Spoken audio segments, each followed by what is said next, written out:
à ce rendez-vous de l'information sur ESAE TV, le sommaire. Les tarifs de péage et pesage désormais en hausse en République du Bénin. Une décision du ministre des Infrastructures et des Transports qui déplaît aux passagers qui ont encore du mal à cerner le bien fondé d'une telle réforme. À Abomey-Calavi, la forte pluie du week-end a fait des ravages. Des maisons, écoles et rues dans cette commune du Bénin sont inondées. C'est le constat fait par une équipe de la rédaction. Célébration du 3e anniversaire de la plateforme Écho du Monde ce samedi 30 juin à Cotonou. Moment de retrouvailles et de distinction de quelques membres suivis du lancement du projet Un écolier, une tenue décente.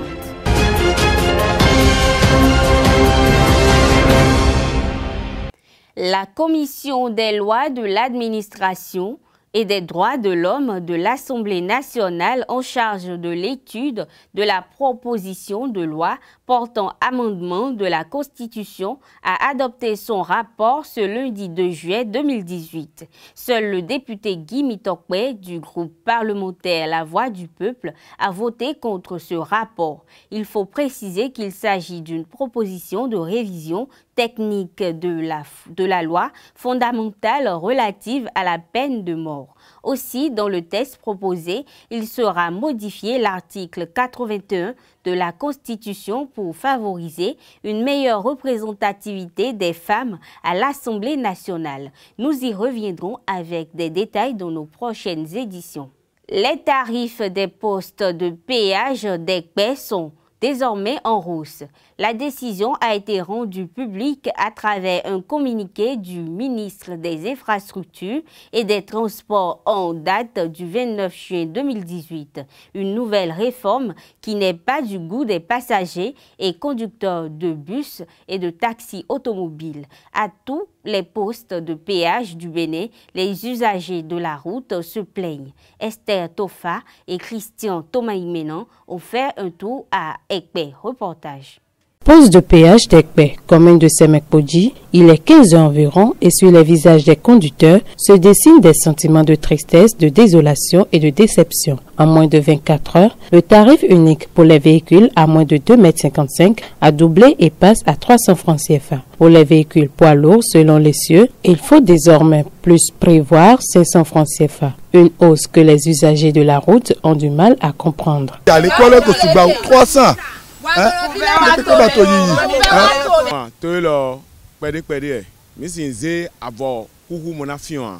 Parce que mais azoato pede me do sale de monoya me donde ya moto mi no kun ba si mi ton le ko vi mi ton le ko famille ko no duna dion akaze moto aze nu lo fi dion pepepe mi tu no me bi no mi brouillon bon me le bi o tu me pede we nan donc mi na fo ha mo na je mi o na zun famille odo le non elo sen wi dia mi de mi no sen gba sa mo mi no pon nu e di je to me do kodoko donc ye do par exemple Sucha me de kun so ramblo edo e avantage mi de mais ye ma ze tarif odo tie na ze do ne tarif o de o janwe de bo azode no to me ya société de boulot to me ya on de boude ya bo ina zu mi ina zu fami gba mo na do que enu le na yo par exemple we ngbe lo me jan lo me ngosi me na bi e moto me ni sin lo me mais we kun sin don kaka bo afi ko de bo me le moto odo ya bo e sun zangbo ye ze ko do e péage. Par rapport à l'augmentation des tarifs des péages, bon, le travail qui se fait dans le pays, si ça nécessite une augmentation, c'est normal, on doit augmenter les tarifs, mais la manière dont ça a été augmenté est exagérée. Parce qu'on ne peut pas passer tout de suite de 150 à 300. Le tarif est doublé. Normalement, dans la logique, quand on met de péage sur une route, c'est pour amortir les frais. Et depuis, je pense que ça fait bientôt 10 ans que ce péage est ici, ça veut dire que l'État est en train d'amortir. Si le gestionnaire décide d'augmenter, ça veut dire qu'il est en train de tromper le peuple ou il est en train de profiter du peuple. Si c'est l'État qui le fait, ça veut dire que ce n'est pas encore ça. Il doit réfléchir ou bien faire une prospection pour voir est-ce que le peuple a suffisamment de moyens pour pouvoir affronter cette situation. Je pense que comparativement à ce qui se passe actuellement dans le pays, il y a beaucoup de choses qui s'apprécient, mais en réalité, je pense que l'économie du Bénin ne démarre pas. Une fois que l'économie ne démarre pas, est en ralenti, nous sommes en période de réforme, donc l'État doit essayer d'accompagner la population qui a l'argent pour pouvoir aider l'État à faire son travail. L'arrêté ministériel portant modification des tarifs de passage a été signé et est entré en vigueur depuis le 29 juin 2018. De sources officielles, ces nouveaux tarifs permettront d'entretenir en temps réel le réseau routier. L'annonce a pourtant été brusque pour les populations qui interpellent le chef de l'État.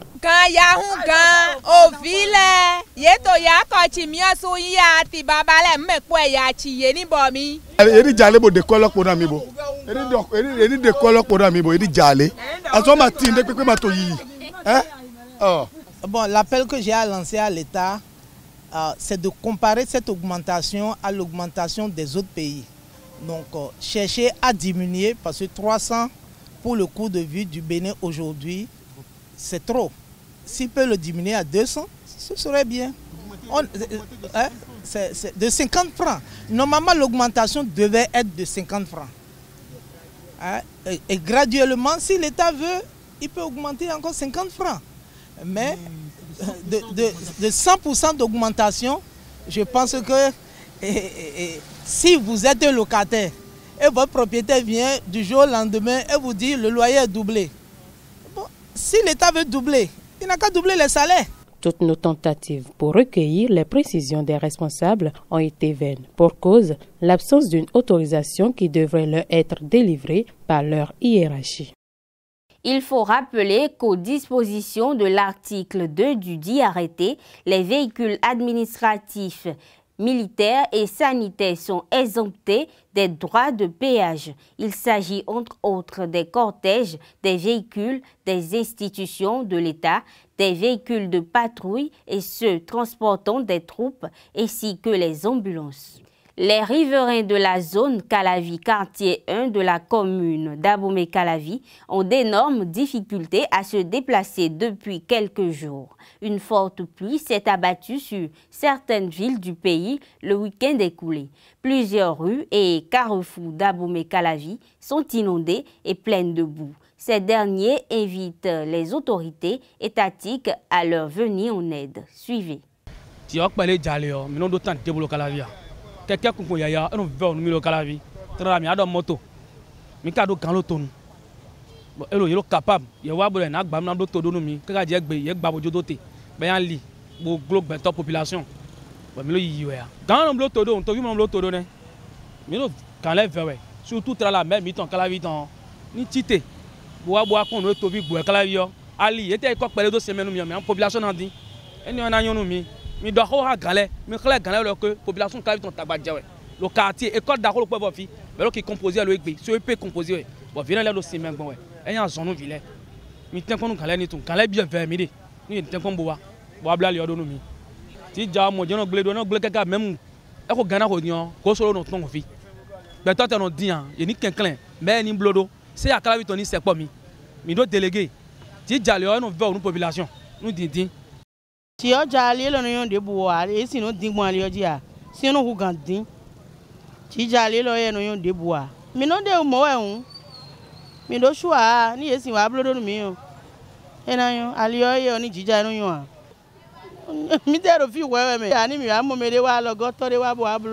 Le Forum Éco du Monde a célébré le samedi dernier ses 3 années d'existence. Une soirée de retrouvailles qui a réuni 85% des membres de ce creuset. Occasion pour les leaders de ce groupe de féliciter les membres actifs à travers des distinctions. Une soirée riche en couleurs à laquelle a pris part une équipe de la rédaction. Abdelkader Achirou pour le compte rendu.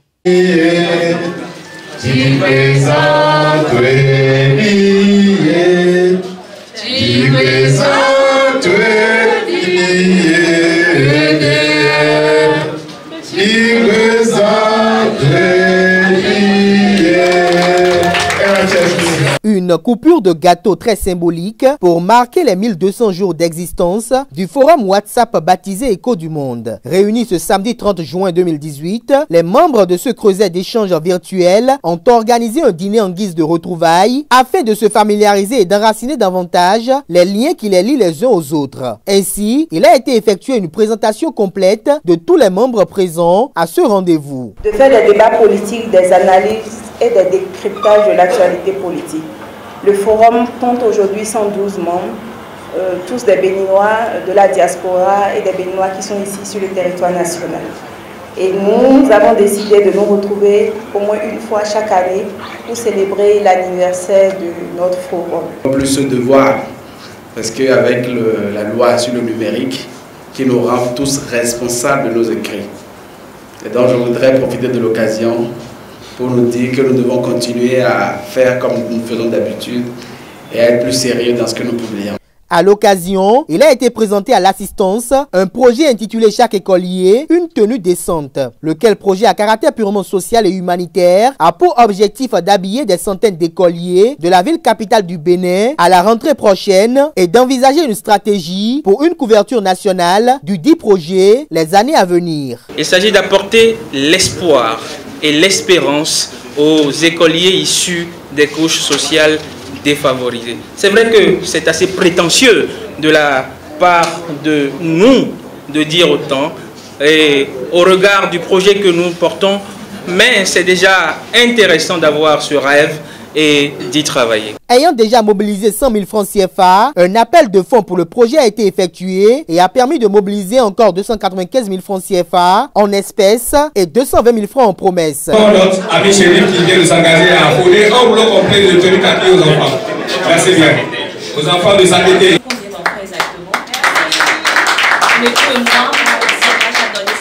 On va donner l'espèce. Et tout doucement, on va vous lâcher. Plusieurs membres ont été récompensés pour leur contribution active à la survie du forum. Ainsi, Chérif Riwanou a aussi été distingué pour ses sacrifices, son abnégation et son dévouement. C'est monsieur la une du jour. Grâce à lui, nous avons tous les jours la une. Celui qui alimente le plus grand réseau. À partir de 1h du matin. Celui grâce à qui d'autres forums parviennent à avoir la une. Et en ce sens, je dis aussi merci à Jacques Keke qui, de toute sa volonté, de toute sa bonté, a voulu que Chérif reçoive ce prix. C'était de grands moments d'échanges conviviaux et de distraction à travers des jeux tombola où d'importants prix ont été remportés par les membres présents.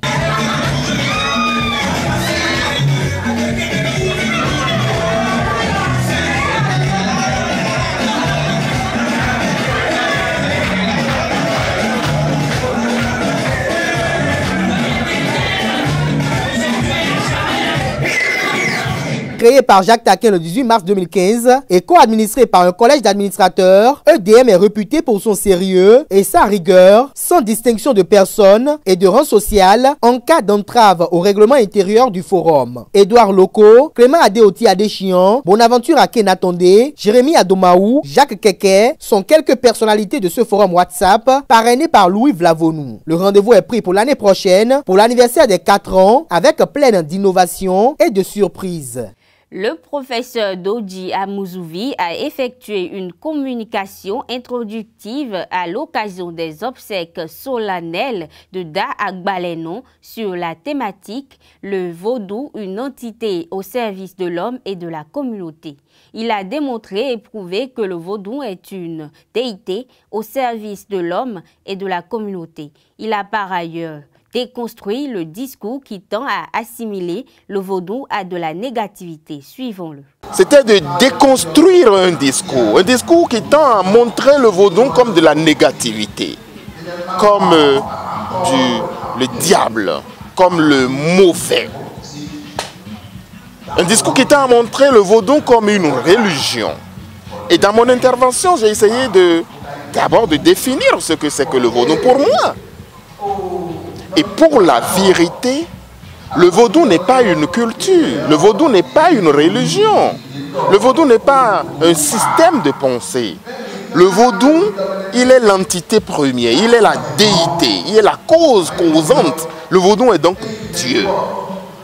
Mais en tant que vaudou et en tant que Dieu, il a généré une religion. Il est essentiel de faire la différence.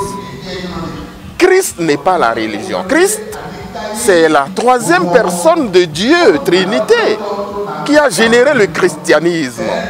Et il y a donc un malentendu, doublement entendu, qui fait du vaudou la religion, qui fait du vaudou la culture, qui fait du vaudou l'art de penser. C'est faux. Je voudrais que ceux qui m'écoutent en ce moment retiennent ceci une fois pour toutes.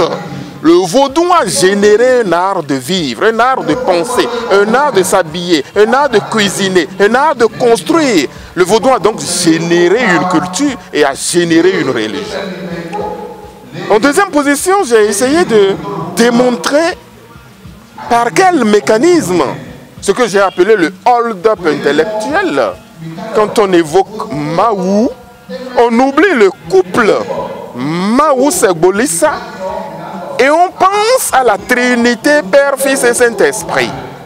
Il faut donc qu'il y ait une sorte de décolonisation intellectuelle, de déconstruction du concept, pour que quand on dise Mahou, on sache que nous sommes dans la constellation du vaudou, on sache que nous sommes dans le panthéon du vaudou, s'il en existe, et qu'au bout, la cause causante, c'est le Mahou Segbolissa qui est conçu comme couple, comme énergie vivifiante, comme cause causante. Enfin, j'ai essayé d'expliquer pourquoi nous continuons jusqu'à aujourd'hui de nager dans cette hypocrisie et quelle est la part des vaudous eux-mêmes. Comment il se fait que la nuit, les cadres béninois, les fonctionnaires béninois courent, rompent et vont chercher des solutions auprès des vaudous, non? Et le lendemain, affichent une appartenance à une autre religion dite moderne. Mais si le vaudou a créé une religion dite traditionnelle, il est temps que le christianisme devienne une religion aussi traditionnelle, puisqu'après le christianisme est arrivé beaucoup d'autres religions. Donc, la séparation qu'on fait entre religion traditionnelle, religion endogène et religion moderne, sur un plan chronologique a un sens, mais sur un plan méthodologique ne veut rien dire. Donc, en troisième position, j'ai essayé de montrer, d'appeler l'attention des gens sur cette hypocrisie souriante qui fait que nous sommes tous des vaudouisants. Je me pose la question même sur la laïcité du Bénin. Oui, nous avons une laïcité juridique, une laïcité proclamée. Mais est-ce que l'État est à égale distance vis-à-vis de toutes les communautés religieuses au Bénin? Je n'en suis pas sûr. Je donne un exemple. Regardez combien de fêtes, de jours de fêtes sont fériés pour certaines religions. Combien en avons-nous dans la communauté du vaudou que vous savez? Or, l'État devrait se retrouver très objectif, très neutre, à égale distance vis-à-vis de toutes les communautés. Mais pourquoi nous avons un lundi 2? Pourquoi nous avons un mardi 2? Pourquoi nous avons pourquoi près de 5 à 6 jours fériés pour des fêtes religieuses par jour? Alors dans une certaine communauté, alors que dans une autre, on n'a qu'un seul. Il y a lieu de se poser la question de savoir si socialement, la laïcité juridique proclamée, constitutionnelle proclamée, rencontre la laïcité sociale. 16 janvier 1978, 16 janvier 2018, 40 ans que la mission médicale chinoise intervient au Bénin. Une exposition de photographies que retrace les œuvres des 22 missions successives exécutées par 522 médecins chinois. Les 130 000 hospitalisations, les 48 000 opérations, les matériels offerts et les 2 médecins chinois qui ont rendu l'âme en sauvant des Béninois sont à découvrir à travers ces photos exposées. Vivons ce vernissage avec Carlos Kitome et Christian Thomaïmena. Le vernissage de cette exposition de photographie au Centre culturel chinois de Cotonou le 29 juin 2018 marque le début de la célébration des 40 ans d'anniversaire de la mission médicale chinoise au Bénin. Le représentant de la mission rappelle le parcours de cette mission au Bénin. 将自己的青春永远的留在了贝宁的土地上，献出了自己宝贵的生命。 Comme vous le voyez tout à l'heure, nous avons observé une minute de silence en la mémoire des membres de l'équipe médicale chinoise qui ont laissé leur vie au Bénin parce qu'ils sont venus pour sauver des vies au Bénin. Et nous voyons là, en 2001, il y a eu un cas, en 2003, un autre cas, et c'est des jeunes qui ont, à fleur de l'âge, tous les 40 ans, ont laissé la vie au Bénin parce qu'ils ont attaqué des maladies ici, le palu notamment. Et nous voyons l'ancien président chinois, Mathieu Taikou, qui est là. Les cadres du ministère de la Santé du Bénin ont noté les avantages que la mission médicale chinoise a apportés aux Béninois.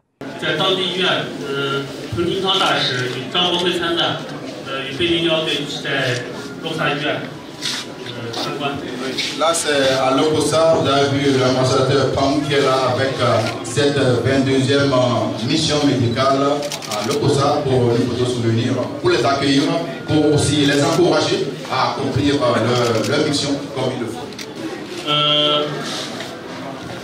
收治住院病人13万人次，开展手术5万7千例。 Il y a beaucoup de chiffres, hein, je suis honnête, hein, je n'ai pas gagné tous les chiffres, mais des milliers d'opérations ont été faites par de différents chirurgiens, experts. Les photographies exposées illustrent les différentes facettes des interventions de la mission médicale chinoise au Bénin. Cette célébration s'étend sur plusieurs jours et la mission médicale chinoise profite de cette occasion pour offrir du matériel médical à l'armée béninoise. Les internationaux de badminton du Bénin 2018 se sont déroulés du 28 juin au 1er juillet dernier au Palais des Sports du Stade Général Mathieu Kérékou de Cotonou. Le Belge Maxime Morel a remporté la médaille d'or en simple homme, alors que les Béninois ont fait main basse sur toutes les autres épreuves de la compétition.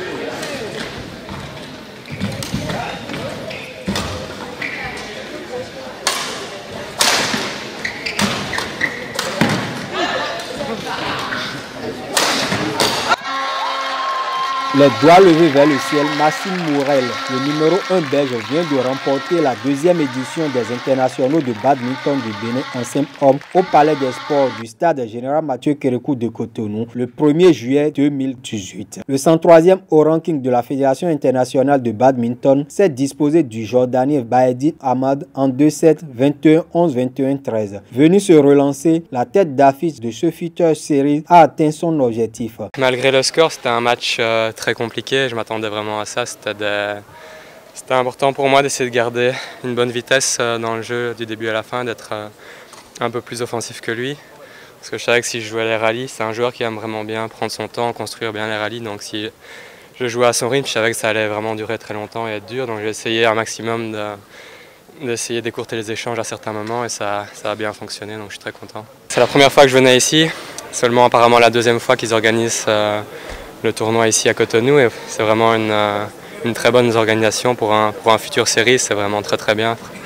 Franchement, il y a beaucoup de tournois qui, même mieux gradés, qui font moins bien que ce qu'ils ont fait ici. Ils font vraiment un super boulot et félicitations à toute l'équipe organisatrice du tournoi. Robert Mann, le numéro 1 luxembourgeois, complète le podium suivi du béninois Tobiloba Oyeole. Si les badistes locaux ont été surclassés en simple homme tout comme leurs voisins togolais, ils ont raflé le Graal dans les 4 autres épreuves avec à la clé des finales 100% béninoises. En double mise, la paire Zena Ariza Tobiloba Oyeole a remporté l'or en expédiant Pascaline Vitou et Sebastiano Degbe en 2-7, 21-5, 21-15. Dans la catégorie double homme, Sebastiano Degbe et Tobiloba Oyeole sont montés sur la plus haute des marches en dominant la paire constituée des écureuils juniors Carlos Arwangasi et Oswald Fanodosh 21-12, 21-16. Chez les dames, la paire Ariza Zena Joeline Degbe a gagné la médaille d'or en battant Pascaline Vitou et Pernel Fabosu 21-18, 23-21. Enfin, le duel entre la championne du Bénin en titre Pascaline Vitou et son éternel rival Zena Ariza a tourné une fois encore en faveur du numéro 1 du Bénin en simple dame en 3-7,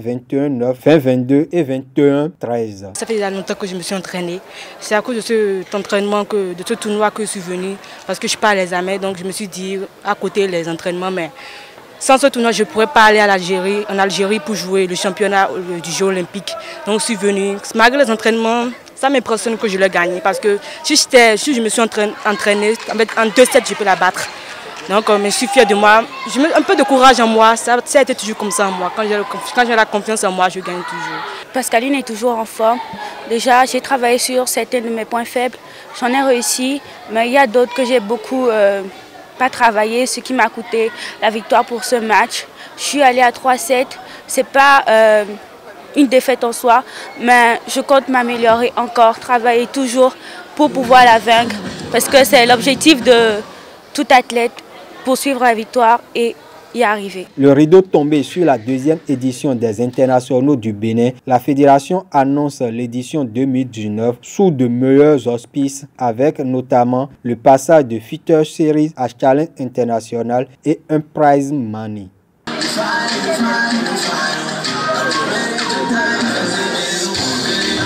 Mesdames et messieurs, c'est la fin de cette édition. Merci de rester fidèles à EZAE Télévision.